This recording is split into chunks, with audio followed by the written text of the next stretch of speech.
एक छोटे से गांव में सूखी धरती और दूर तक फैली पहाड़ियों के बीच रहता था एक किसान, रोहन। उस साल मानसून देर से आया था। खेतों की मिट्टी फट चुकी थी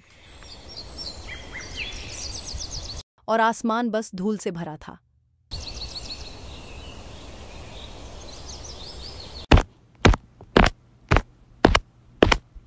रोहन के पास बस एक ही चीज बची थी, बीजों का एक छोटा सा पैकेट, पिछले साल की फसल से बड़ी मेहनत से बचाए हुए।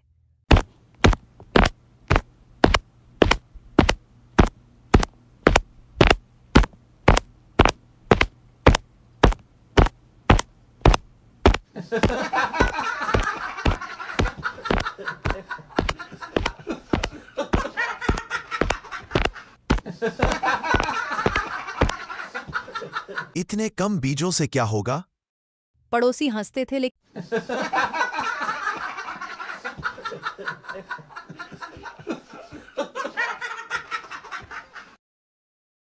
रोहन ने ठान लिया, यही मेरी आखिरी उम्मीद है।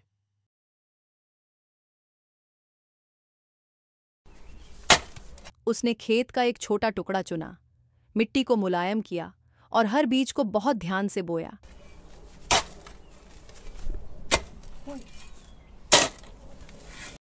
हर बीज के साथ उसने एक प्रार्थना,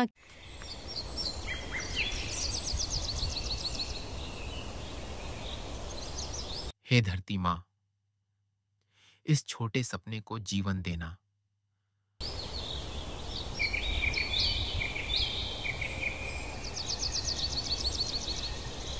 कि दिन बीतते गए। आसमान में बादल तो दिखे पर बरसे नहीं। मिट्टी सूखती गई, कुछ पौधे उगे, कुछ मुरझा गए।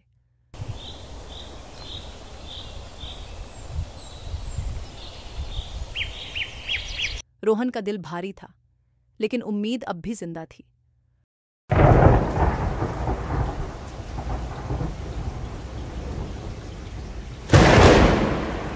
और फिर एक रात बादल उमड़े, बिजली गरजी, पहली बारिश की बूंदें धरती से टकराईं।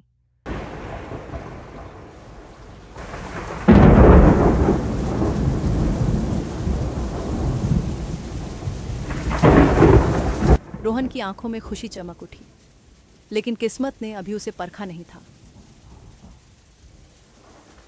बारिश रुकने का नाम नहीं ले रही थी।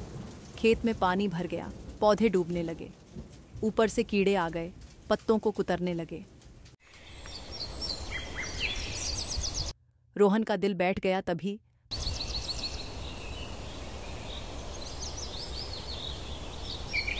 अब तो सब खत्म हो गया।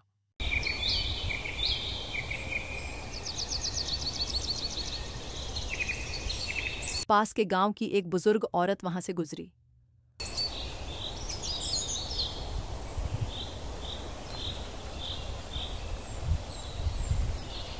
उसने खेत देखा और बोली, निराश मत हो बेटा, धरती माँ कभी अपने बेटे को खाली हाथ नहीं लौटाती।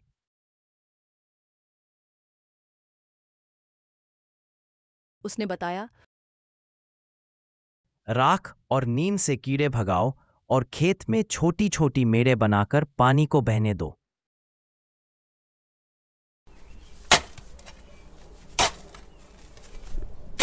रोहन ने रात दिन मेहनत की, खेत में नई मेढ़ें बनाई, राख छिड़की, पौधों की देखभाल की।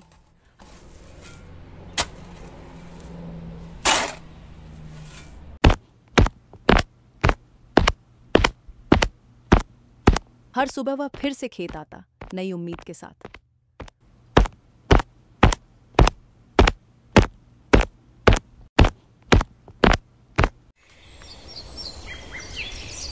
कुछ दिनों में कमाल हुआ, पौधों में जान लौट आई। छोटे छोटे हरे अंकुर मिट्टी से बाहर झांकने लगे। हवा में खुशबू थी, नई जिंदगी की।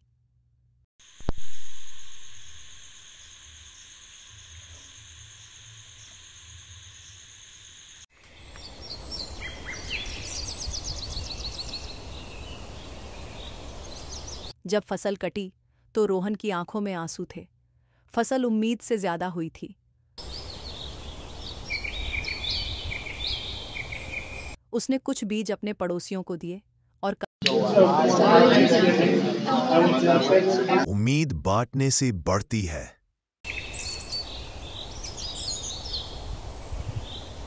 कहा, धीरे धीरे पूरे गांव के खेत फिर से हरे हो गए।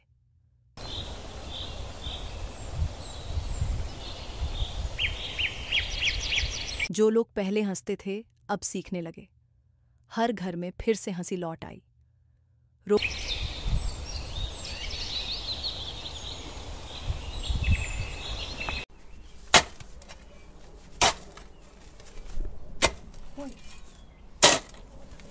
रोहन ने उस साल एक बात समझी, उम्मीद तब तक जिंदा रहती है जब तक इंसान मेहनत करना नहीं छोड़ता। धरती को बीज नहीं, भरोसा चाहिए, और जब भरोसा सच्चा हो तो हर सूखी जमीन पर हरियाली लौट आती है। बरसात बीते कुछ महीने हो गए थे। खेतों में हरी फसलें झूम रही थीं और गांव के लोगों के चेहरे पर मुस्कान थी। रोहन अब सिर्फ किसान नहीं रहा था, वह सबके लिए उम्मीद का प्रतीक बन चुका था।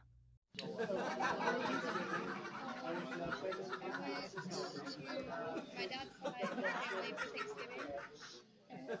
Thanksgiving, and then I went up to Durham the day after, and I got back yesterday. My dad's mom.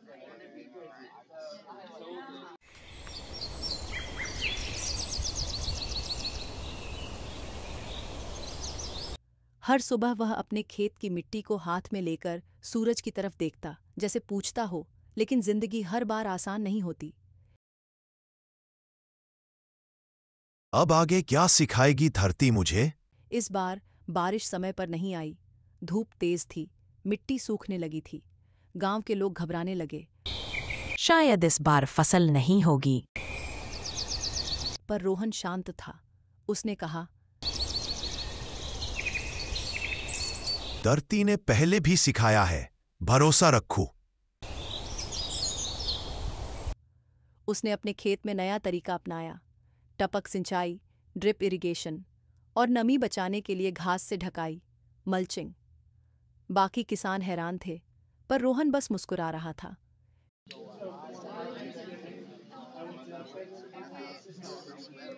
My dad's side family for Thanksgiving.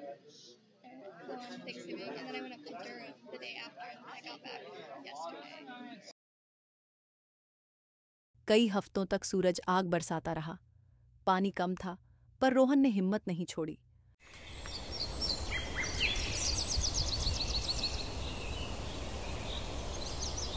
वह सुबह जल्दी उठता, मिट्टी छू कर देखता, पौधों से बात करता।